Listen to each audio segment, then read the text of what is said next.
Deus, que tem a liberdade de usar as nossas vidas, os nossos lábios, porque somente o Senhor sabe o que se passa na vida de cada um, qual que é a palavra que cada um necessita ouvir essa noite. Amém. Então eu peço, Senhor, pela misericórdia dele, que ele encontre na minha vida, nos meus lábios, palavras que vai de encontro à necessidade, para que cada um saia daqui alimentado.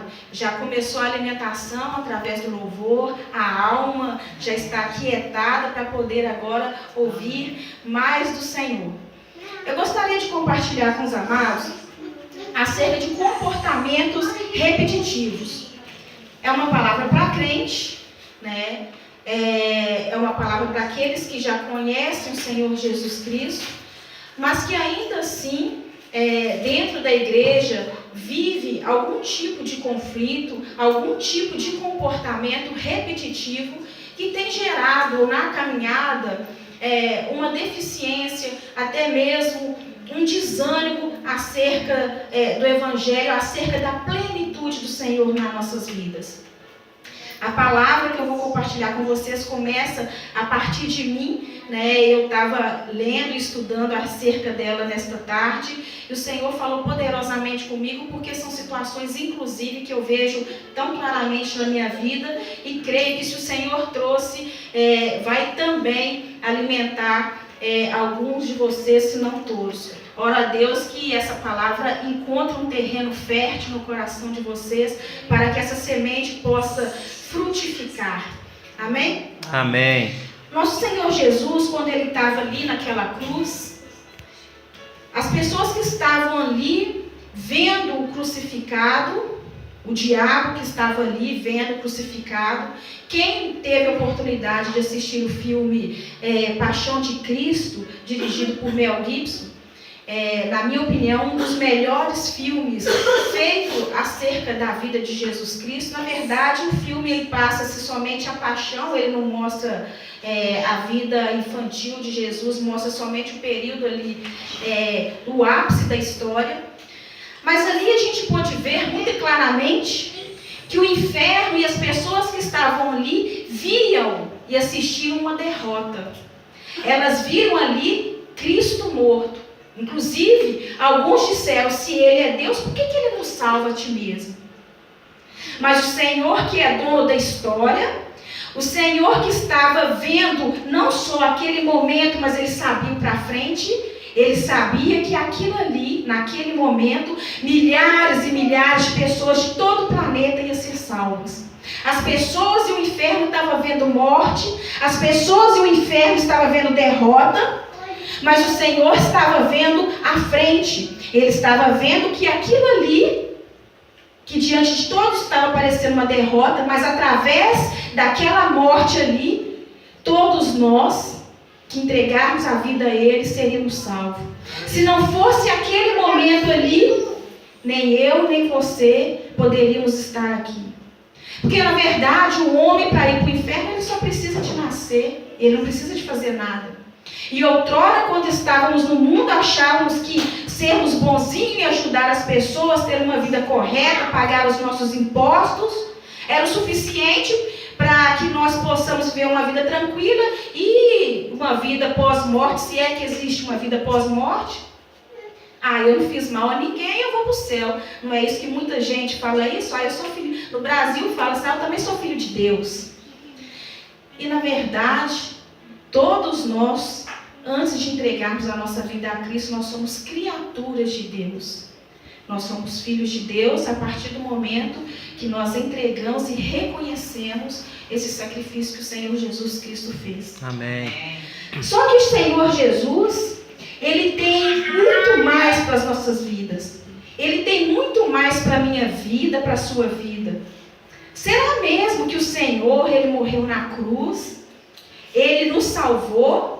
Porque se você for analisar, a salvação é um milagre tremendo. Imagina, alguém falou do Evangelho para você, alguém falou acerca da salvação e você creu e você está aqui até hoje. A palavra de Deus mesmo fala que é loucura. Gente, se você for pensar, quando você começa a falar acerca do Evangelho, quem ainda não teve um encontro com o Senhor, eles olham para a gente com uma cara assim, mas apenas um fanático. Não, nada a ver. O fato de estarmos aqui é um milagre tremendo. E o nosso nome está escrito no livro da vida. Aleluia. Nós estivemos na Espanha na semana passada, ali em Sevilha, e a gente caminhando ali para aquelas ruas ali, a gente via vários jovens, pessoas ali bebendo, conversando. Você olhava, aparentemente estavam muito felizes. Mas se o Senhor Jesus voltar na vida daquelas pessoas ali naquele momento, qual que é o destino delas? Então, será que o Senhor Jesus nos salvou, trouxe o nosso nome para o livro da vida para nós ficarmos sentados aqui, ouvindo a palavra, ouvindo louvor, alegrando na presença do Senhor? Mas qual que é a diferença que nós estamos fazendo lá? Qual que é a diferença que nós estamos fazendo na vida do nosso vizinho atribulado, que está brigando com a esposa, ou do nosso vizinho abençoado, que acha que se ele morrer hoje ele vai para o céu, mas ele não conhece o Senhor Jesus? Será que o Senhor Jesus me salvou e te salvou para nós estarmos aqui quentinhos e tranquilos aqui nessa cadeira confortável, ouvindo a palavra e não fazer nada além? O Senhor tem infinitamente mais para as nossas vidas. O Senhor tem infinitamente mais, além do que nós pensamos, do que nós imaginamos. O Senhor Jesus, quando Ele nos abençoa, o interesse dele não é só nos deixar felizes e alegres. O interesse dele é que você saiba o que você vai fazer com essa bênção. Você recebeu um carro do ano, você teve condição de comprar um carro, mas você está abençoando o seu irmão para trazer ele para a igreja? O Senhor Jesus, Ele não tem interesse em te abençoar ou me abençoar simplesmente para o nosso bel prazer, mas para que nós possamos ser úteis no reino dEle. O Senhor Jesus não me trouxe aqui para passar umas férias em Portugal, para me descansar um pouco, mas para que eu fizesse a diferença aqui de alguma forma. Amém. É fantástico eu poder passear, conhecer pessoas diferentes. É fantástico comprar alguma roupa na Zara, porque no Brasil é um absurdo. Mas aqui a gente pode comprar num preço razoável, ainda assim que a nossa moeda seja desvalorizada aqui. Mas será que o Senhor Jesus falou assim, a Viviane está merecendo, eu vou mandar ela lá fazer umas comprinhas na Europa, dar uma descansada? Ou Jesus pediu que eu viesse aqui para eu também fazer a diferença na vida daquelas pessoas nas quais eu vou me relacionar? Amém. Nós não estamos nesse mundo simplesmente a passeio para curtir, mas nós estamos nesse mundo para fazer a diferença. Só que o diabo ele tem agido na vida do crente de uma forma perigosa. Porque antes o crente ele desviava e saía da igreja. Ah, ele está desviado, nem está indo na igreja. Hoje o crente ele está desviado dentro da igreja. Ele está desviado, ouvindo a palavra, sentado, ele virou um religioso. Vai lá, vai no culto 2, 3 vezes por semana, bate o cartão dele. Mas qual que é a diferença que está fazendo na vida dos familiares, dos seus familiares que ainda não entregaram a vida para Cristo? Do seu vizinho, do seu colega de trabalho? E o diabo ele tem trabalhado de uma forma sistemática no nosso emocional. Muitos de nós, eu estava lendo um comentário de um pastor no Brasil e eu achei fantástico, onde ele falou assim, que as pessoas que podem fazer alguma diferença nesse mundo estão ficando com depressão e os idiotas estão alegres. Ou seja, aquele que não está nem aí, está lá no sambinha, está curtindo, está no churrasquinho. E quem conhece a palavra, quem pode mudar o país, quem pode mudar a nação, quem pode mudar o bairro, está deprimido. Hoje nós temos o maior índice de depressão a nível mundial. Eu não estou falando só de Brasil, estou falando de inclusive países que têm uma qualidade de vida top. Estou falando de países que não têm problemas com a violência, países que não têm problema com saúde pública igual nós temos no Brasil. Países que têm um governo que funciona. Ainda assim, existe uma epidemia mundial de depressão. É considerada hoje a doença o mal do século. Mas por que está tantas pessoas deprimidas? Ah, mas se você pensar uma pessoa que não conhece Jesus está deprimida, ah, mas é porque não conhece Jesus, mas e dentro da igreja? Por que eu tenho tantos irmãos que estão deprimidos dentro da igreja? E eu queria falar acerca disso hoje. E aí entra um tema muito interessante, que são os comportamentos repetitivos. Quem é que já se deparou na vida diante de uma situação na qual você pensa, meu Deus, eu estou vivendo isso novamente? Mas eu já conheço o Senhor há tanto tempo, já estou caminhando tanto tempo, e eu estou pecando, cometendo esse pecado novamente? Eu estou tendo esse sentimento ruim novamente? Mas já não era para eu ter mudado de fase? Como diz, né, meu filho joga muito videogame e muda de fase, passa para a próxima fase. E muitos de nós, muitas das vezes, e eu falo que incluo, vivendo situações nas quais já era para a gente estar para a próxima fase, mas você está repetindo aquele mesmo pecado, aquela mesma situação, que faz você lembrar daquele gigante lá de trás na qual você não conseguiu vencer. Eu profetizo em nome de Jesus Cristo que toda maldição hereditária, que todo comportamento viciado seja repreendido nas nossas vidas, em nome de Jesus Cristo. Amém, Jesus. Pecados se alojam nas ausências.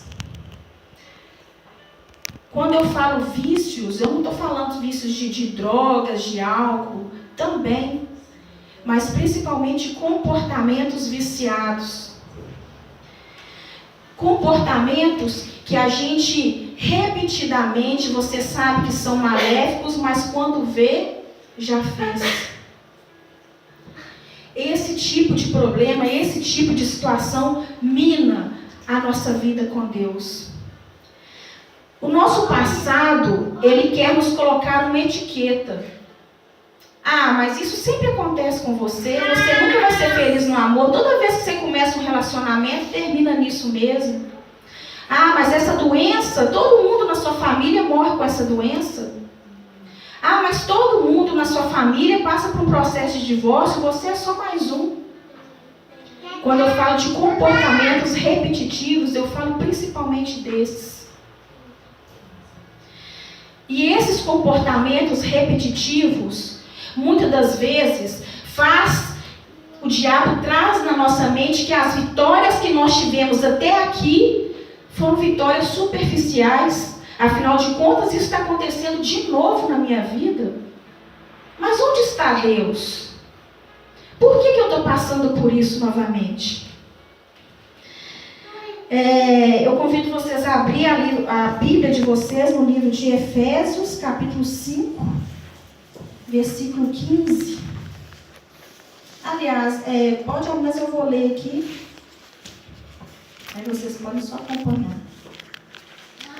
Efésios 5, versículo 15. Portanto, vede prudentemente como andais, não como nécios, mas como sábios, remindo o tempo, portanto, os dias são maus.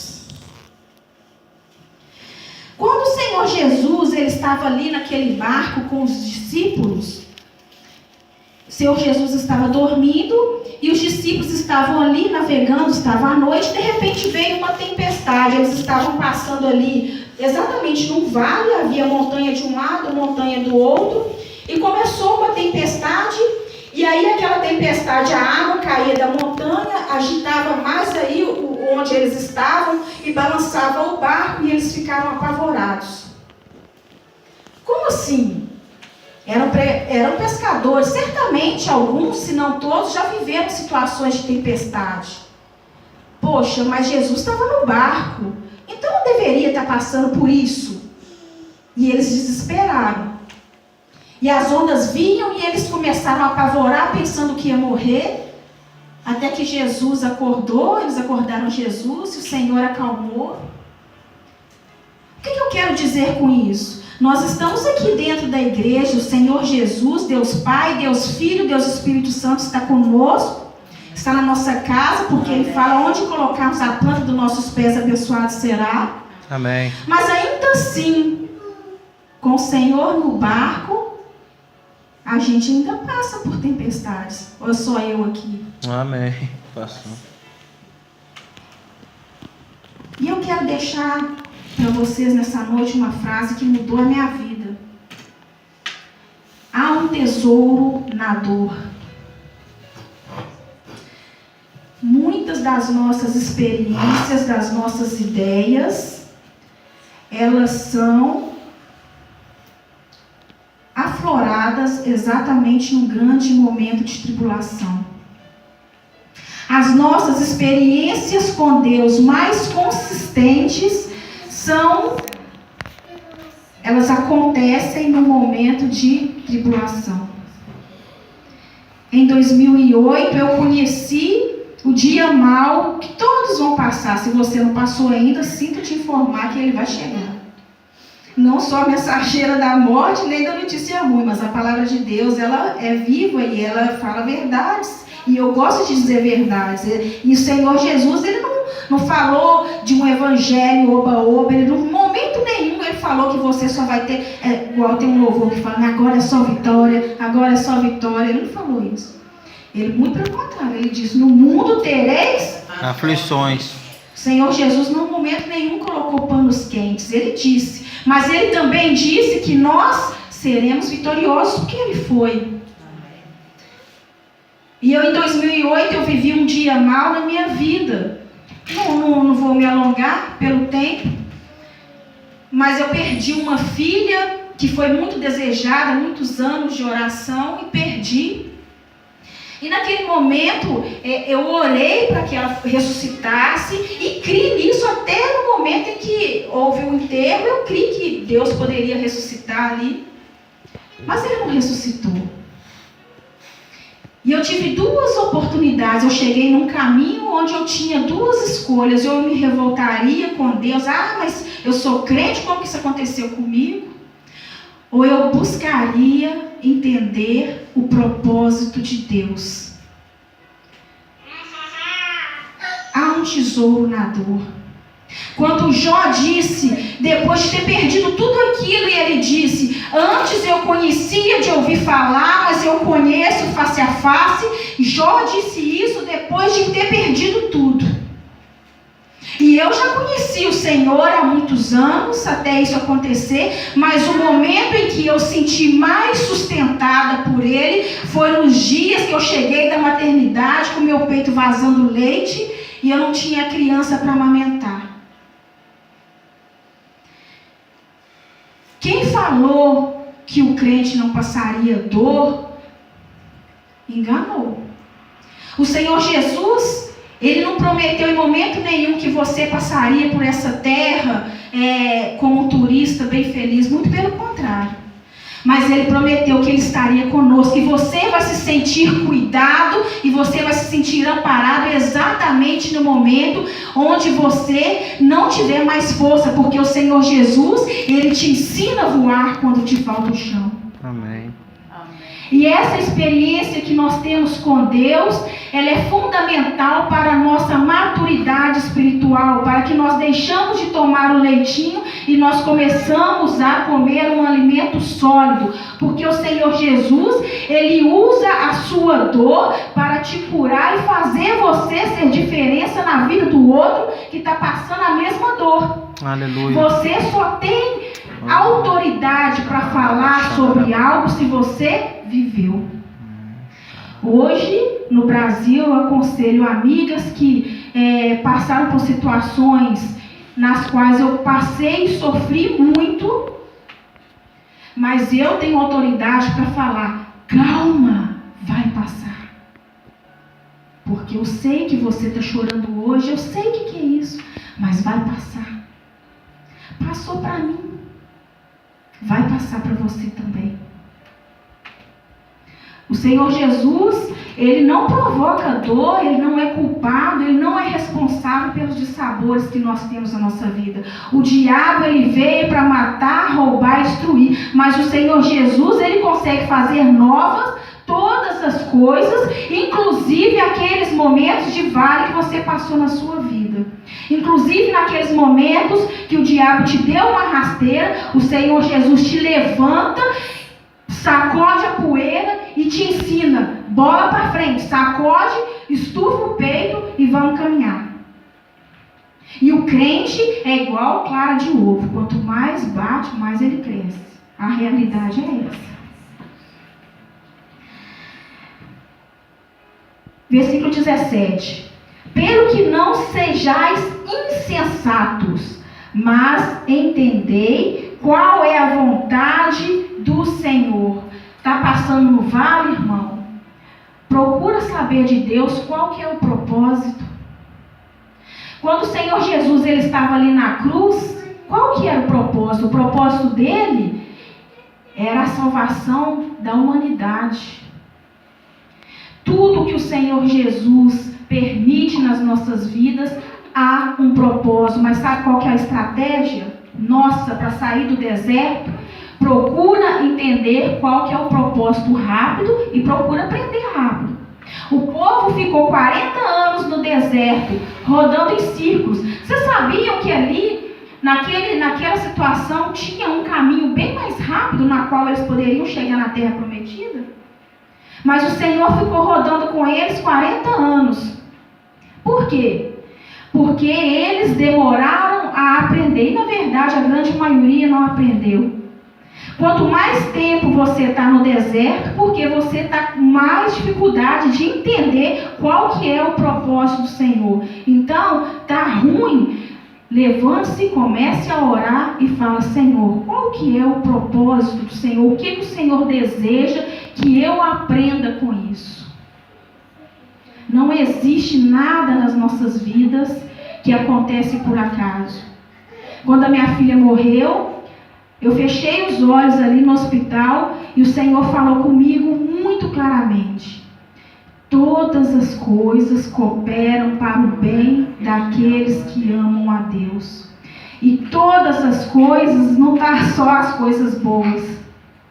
Todas as coisas inclui todas as coisas. Para que nós possamos ter uma vida com Deus plena, nós precisamos de ter certeza e entender o amor de Deus nas nossas vidas. Eu não sei se já aconteceu com alguém, mas comigo já. Eu tenho fé, eu acredito em Deus, mas já aconteceu de eu crer que o irmão vai receber o milagre, mas eu não ia receber, porque eu não sou merecedora. E o diabo, ele muitas das vezes tem feito isso conosco. Ah, mas você é tão inconstante, você é falho. Será mesmo que você merece essa bênção? Só que quando nós temos a certeza e nós conhecemos o amor de Deus, nós entendemos que o favor de Deus nas nossas vidas independe de mim ou de você, porque nenhum de nós merece. O Senhor nos ama e Ele não cansa de nos amar. E o amor dele é tão grande que apesar de nós, que apesar do que a vida nos transformou, nada pode mudar. A Lidiana comentou, a gente estava até falando outro dia acerca, pode uma mãe esquecer do teu filho que mama, mas todavia eu, Senhor, jamais vou esquecer de vós. Quem já teve um bebê aí sabe, quando chega a hora do neném mamar, se ele não está perto é uma prova, porque o leite começa a espirrar. Como uma mulher vai esquecer disso? Todavia, ainda que a mãe esqueça, o Senhor jamais se esquecerá. Paulo, no livro de Efésios, capítulo 3, 18, ele diz assim: poderdes perfeitamente compreender com todos os santos qual seja a largura, o comprimento, a altura e a profundidade do amor de Deus. E conhecer o amor de Cristo que excede todo entendimento, para que sejais cheio da plenitude de Deus. Aleluia. Nós jamais seremos cheios de plenitude nessa vida se a nossa felicidade estiver baseada no nosso esposo, no nosso cônjuge, ou nos nossos filhos, ou no nosso trabalho, ou nas coisas. A nossa plenitude está em Deus. O nosso esposo, esposa pode ser uma bênção, mas ele é falho, assim como nós. Os nossos filhos podem ser muito bonitinhos de pequeno, mas eles crescem e têm a vida deles. Mas o Senhor Jesus Cristo, Ele está sempre lá. E não existe nada nesse mundo que pode mensurar o tamanho do amor que Ele tem por nós. Aleluias. A mulher desse século, e aqui a maioria das pessoas que estão presentes aqui é do sexo feminino. A mulher desse século hoje, ela é muito poderosa. A mulher hoje, ela vem e vai, ela dirige, ela compra, ela trabalha, ela governa, ela constrói, ela destrói, ela manda, ela desmanda. Ao contrário de alguns anos atrás, onde a mulher não tinha direito nenhum. Hoje a mulher, ela faz e acontece. Nós vivemos hoje numa cultura feminista, onde o empoderamento da mulher, ele está se dando de uma forma tal que ele está sendo em detrimento à diminuição do homem. A mulher, ela está se achando superior ao esposo e ela está acontecendo que ela está centralizando tudo na casa dela para ela. Eu até falei que uma vez, quando chegar na glória, eu vou perguntar por que Deus nos deu tanta capacidade de fazer tantas coisas ao mesmo tempo e não deu para o homem, né? Então aí a gente acaba centralizando, que a gente não tem mais paciência de esperar o esposo. A gente chega e faz. Ah, você está lento demais, eu não tenho paciência. Você pega e faz. O que acontece? Estressada, cansada, não é mesmo? Porque a mulher, ela quer abraçar o mundo. E muitas das vezes ela está lá na frente e o esposo está lá atrás.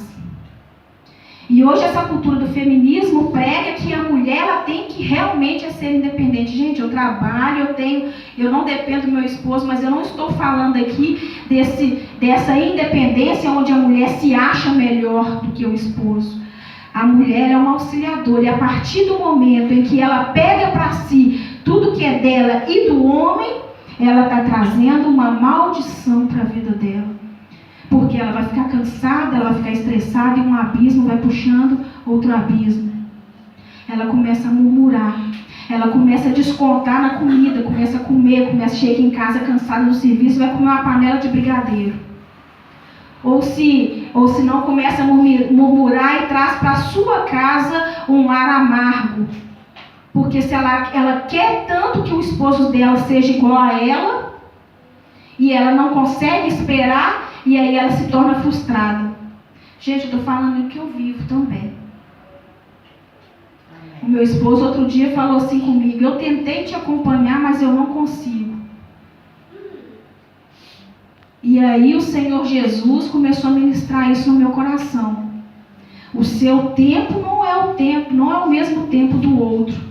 A sua percepção de vida é diferente da percepção do seu esposo. E se ele não está fazendo no tempo que você acha que não é ele que está errado. É você que tem que aprender a esperar. Quantas vezes o Senhor Jesus, ele veio no meu ouvido: Marta, Marta. Ele fala isso comigo direto. Quem sabe da parte de Marta, onde o Senhor falou com Maria que ela estava pegando a parte melhor. Marta estava atribulada, querendo fazer tudo. E o Senhor Jesus, ele foi o primeiro homem da história que pegou a mulher e levantou. Porque até então a mulher ali não era nada. Até antes de Jesus, a mulher era um zero à esquerda. Quando Jesus encontrou aquela mulher que estava pega em adultério, ela não estava cometendo adultério sozinha. Ela certamente estava com um outro homem lá. Mas na palavra não fala que pegaram o homem e levou ele para fora. Fala que pegou a mulher, e certamente ela estava com trajes sumados, porque ela estava ali naquela situação. Pegou a mulher e colocou ela para fora para apedrejar. O Senhor Jesus ali disse, né, quem não tiver pecado, que atire a primeira pedra. A lei naquela época ia apedrejar aquela mulher e ia matar, mas em momento nenhum fala que o homem ele ia sofrer qualquer tipo de penalidade. O Senhor Jesus foi o primeiro a reconhecer o valor da mulher. Então a mulher desses dias de hoje, ela tem feito e acontecido, e nós temos visto aí cada dia mais mulheres insatisfeitas dentro da igreja. E nós mulheres somos coluna na nossa casa, somos auxiliadores, e na igreja, tanto aqui como eu posso perceber, mas também até mesmo no Brasil, somos maioria. O Senhor Jesus, Ele quer nos curar. Ele é o mais interessado em vermos felizes. Mas a nossa felicidade vai ser alcançada quando nós deixarmos o controle e entregarmos o controle na mão dele. Gente, o que o Senhor quer é tirar o fardo pesado e colocar o fardo dele que é leve, mas a gente agarra o nosso. Não, eu quero resolver. E ele não quer, ele quer que nós tenhamos uma vida tranquila. Ele quer assumir o controle da nossa vida, mas cabe a nós abrir o nosso desejo de controle e passar para ele. No livro de Gênesis, no capítulo 33, a história fala da história de Jacó. Jacó era um cara que ele nasceu numa situação em que o pai puxava mais a sardinha, gostava mais de Esaú, que era o irmão. Jacó recebeu o nome de ladrão, de usurpador, e Esaú, né, que significa que ele é peludo, né? Esaú foi o irmão primogênito e Jacó saiu, quando nasceu, agarradinho na perna de Esaú. A mãe, vendo o filho era preterido pelo pai, e a mãe e a mulher, como tem a tendência de proteger os mais fracos e oprimidos, ela puxava a sardinha para Jacó. Porém, o pai ele se agradava mais de Esaú. E Jacó ele cresceu nesse contexto de rejeição, porque o filho, o homem, ele se espelha no pai. E ele via que o pai rejeitava por gostava mais do irmão. Jacó quis dar um jeitinho, roubou a bênção de Esaú. E aí, através de sua mãe, com a ajuda de sua mãe, ele fugiu, porque Esaú, quando percebeu que ele roubou a bênção dele, através de um prato de lentilha, Jacó foi desonesto com a ajuda da mãe. Esaú queria matar Jacó e Jacó fugiu. E foi ter a vida longe dali para Esaú não matar ele. E aí Jacó, né, depois que você pode